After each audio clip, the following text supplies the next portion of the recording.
Welcome to Verified RX, your prescription for success, brought to you by the Vizient Center for Pharmacy Practice Excellence. Today, we're exploring the Vizient Summer 2026 Spend Management Outlook, diving into updated inflation projections and also seeing what's next for 2027. Joining me are my colleagues, Dr. Jeni Hayes and Dr. Amanda Frick from Vizient's Market Insights and Intelligence team. We'll cover how changing utilization, care delivery, reimbursement, and new therapies are reshaping pharmacy strategy and what health systems need to know. I'm Carolyn Liptak, Pharmacy Executive Director in Vizient Center for Pharmacy Practice Excellence, and your host. Jeni, Amanda, welcome back to the podcast, and thanks so much for joining me. It's great to be here. Thanks for having us, Carolyn. Well, let's start today with what's different this year. Jeni, we always look forward to the Spend Management Outlook, and you've been involved with this publication for years. What's different about this edition? As we worked through the data this year, one thing became really clear. Inflation is still a very important planning tool, and it always will be, but it no longer tells the whole story. No matter which pharmacy segment we were looking at, from acute to ambulatory, we kept coming back to the same conclusion. Organizations also need to understand utilization trends, product mix, reimbursement, site of care, and operational readiness, as well as inflation, because those factors increasingly determine actual pharmacy spend. So this year's outlook intentionally goes beyond just projecting prices. What we really tried to do is connect the data to the operational decisions that pharmacy leaders are making every day. Jeni, one feature that everyone is always anticipating is the inflation projection. What are we expecting for pharmacy in 2027?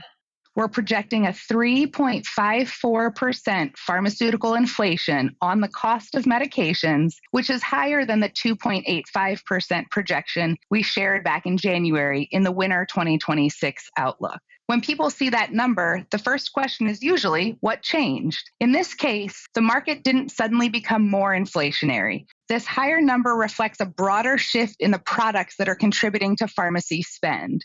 We also saw quite a few deflationary offsets included in the winter forecast, primarily those Medicare Part D medications that were part of the Inflation Reduction Act drop out of this projection, and thus the number rose a bit higher. This projection measures prices only. Actual pharmacy spend will also depend on utilization, product mix, new therapies entering practice, reimbursement, and where patients receive care. One thing I'd encourage pharmacy leaders to do is use the national projection as a starting point and then customize it using the Drug Budget Forecast report accessed through Pharmacy Analytics. By loading your organization's own purchasing data, you can generate projections based on your actual purchase patterns and drug mix rather than relying on a national average. That's where these forecasts become much more meaningful for local budgeting and planning purposes. Great advice, Jeni. Earlier, you mentioned connecting the data to operational decisions.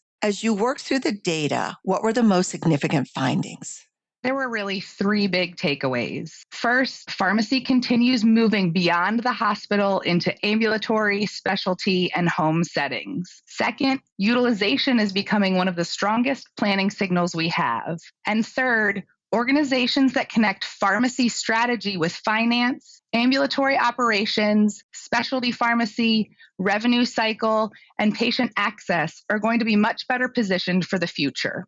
What really stood out to me was that those same themes appeared over and over again, whether we were looking at acute care, oncology, GLP-1s, biosimilars, or the growing group of advanced therapies. That consistency gave us a lot of confidence that these aren't isolated trends. They're really changing how organizations need to be strategic about pharmacy planning. You've also mentioned utilization a couple of times. Can you tell us why that's such an important addition this year? One thing I'm really excited about in this edition is that we added new utilization analyses alongside the spend data based on some of our client feedback. The spend tables we've always published tell us where organizations are spending money today. The utilization analyses help us understand where the demand is changing, and that's often where tomorrow's spending will be. For example, in provider-administered medications, we looked at PD-1 therapies. Although Keytruda remains the largest oncology product by spend, Imfinzi continued growing while several other therapies slowed. Then in self-administered medications, we saw tirzepatide utilization more than double again in the GLP-1 class, while semaglutide remained relatively stable. Those are really different planning signals than simply looking at inflation percentages. They help organizations anticipate where operational demand, specialty pharmacy services, ambulatory capacity, and patient support may need to evolve. So, Jeni, going beyond the spend tables, how should pharmacy leaders use this information? GLP-1 therapies are probably the easiest example to use. If you've been involved in pharmacy budgeting over the last year, growth in the GLP-1 category for the treatment of diabetes and obesity probably won't surprise you. The more important question is how organizations should respond. The data tells us this simply isn't a budgeting issue. It's really an opportunity to think more strategically about ambulatory pharmacy and how pharmacy services support the broader health system. If I were sitting in a pharmacy leader's chair today, these are some of the questions I'd be asking. Are we fully leveraging our health system-owned retail and specialty pharmacy programs? Are we capturing as much of that patient journey as possible, from prescribing through ongoing medication management within our own system? Do we have pharmacist-led clinics or collaborative practice agreements that allow pharmacists to manage therapy, improve adherence, and support long-term outcomes? Are we providing medication management, benefits navigation, and prior authorization support that the patients need to stay on therapy? Those capabilities improve the patient experience, but they also create opportunities to strengthen continuity of care, support service line growth, improve financial performance, and ultimately position the organization for long-term success. That's really the philosophy behind this edition of the Spend Management Outlook. We're not just identifying where the market is changing, we're helping organizations think about how they can respond. Think about pharmacy planning? We've talked about ambulatory growth for years. This year, I think we finally started to answer why that matters so much. Pharmacy has become much more than purchasing medications. It's becoming an enterprise capability that influences patient access, service line growth, reimbursement, ambulatory strategy, and financial performance. That means pharmacy planning increasingly involves pharmacy leaders, finance, revenue cycle, ambulatory operations, specialty pharmacy, and clinical service lines all working together. To me, that's a very different conversation than simply saying, what's inflation going to be next year? It's really about asking, how do we prepare our organization for where pharmacy is Jeni headed? just talked about preparing for what's next, which brings us to the pipeline. What in the pipeline do you think pharmacy leaders should be paying attention to? The first is that oncology continues to dominate development, and that's true for both traditional drugs and advanced therapies. The second trend is the continued shift towards more complex therapies. Many of the products featured in this edition are highly specialized or novel therapies designed for relatively small patient populations. That means they may not drive broad utilization across every health system, but for the organizations that do offer them, the operational and financial impact can be substantial. What really stands out to me is that the pipeline reinforces how much pharmacy practice is evolving. We're seeing more gene therapies, cell therapies, RNA-based medicines, and other advanced platforms entering routine development, and each of these brings unique challenges that organizations will need to start thinking about ahead of approval. Readiness? The pipeline illustrates how much the approach to onboarding new therapies has changed. Several years ago, preparing for a new therapy often meant reviewing the clinical data, making formulary decisions, and making sure purchasing was in place. Then, as more specialty therapies entered the market, organizations expanded capabilities around specialty pharmacy, prior authorization, reimbursement, and cold chain storage. And now we're entering this next evolution. Ideally, preparation for many of these advanced therapies begins 6 months to a year prior to approval. This gives organizations time to engage manufacturers, identify eligible patients, evaluate whether they have the clinical and operational infrastructure needed to deliver these therapies, and ultimately to determine whether they want to become an authorized treatment center. Operationally, this goes well beyond what we traditionally think of as specialty pharmacy. These therapies often require ultra-low temperature or cryogenic storage, coordination between pharmacy and cell processing labs, chain of identity controls, specialized handling procedures, and highly coordinated scheduling across multiple departments. That operational complexity means pharmacy is working much more closely with physicians, nursing, lab services, and other stakeholders to ensure successful onboarding.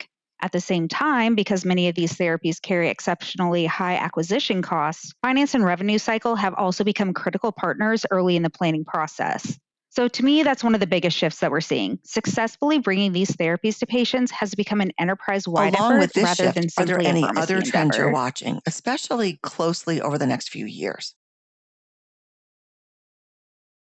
One of the most interesting trends is that advanced therapies are expanding beyond oncology. Historically, when we talked about cell and gene therapy, most people immediately thought about cancer. Oncology is still the primary area of development, but we're also seeing these same technologies move into autoimmune diseases, neurologic disorders, inherited metabolic diseases, rare genetic conditions, and even cardiology. That means organizations that may have built infrastructure around oncology are beginning to think about how those capabilities support entirely different service lines.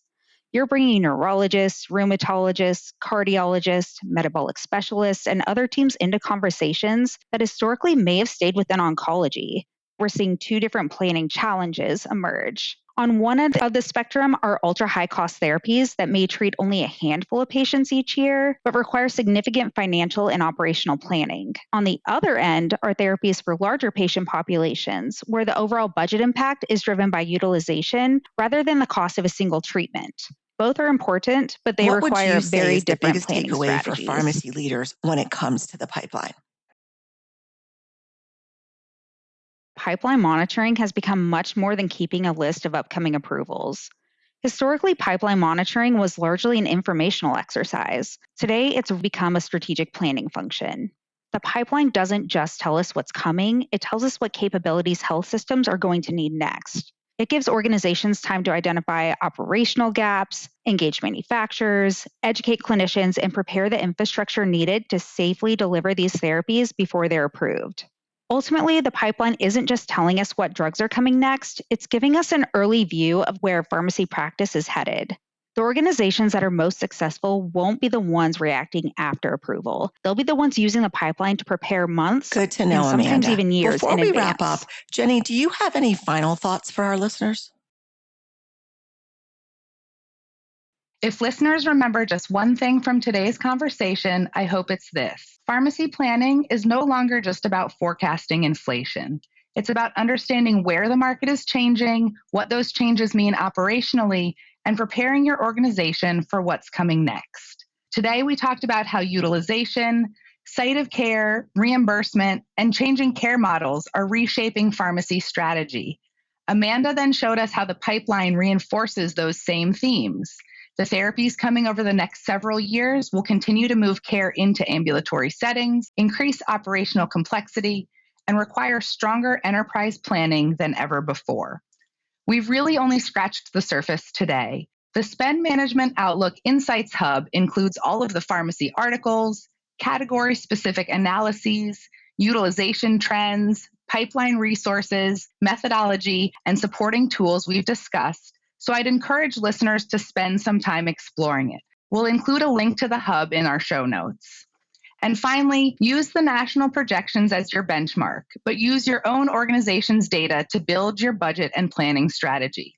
The Drug Budget Report in Pharmacy Analytics lets you apply these projections to your organization's actual purchasing patterns, making the insights much more meaningful for local decision making. That's really the goal of the Spend Management Outlook. Not just to understand where the market is today, but to help organizations prepare Jeni for and where Amanda, pharmacy is headed thank tomorrow. you for joining us today to share your thoughts and insights and helping us understand what to watch for in 2027. It's been great chatting with you. Thanks, Carolyn. You too, Carolyn. Thank you. Subscribe today. Like us. Send us your comments. We'd love to hear from you. Verified Rx is a prescription for success and is brought to you by the Vizient Center for Pharmacy Practice Excellence. Thanks for listening.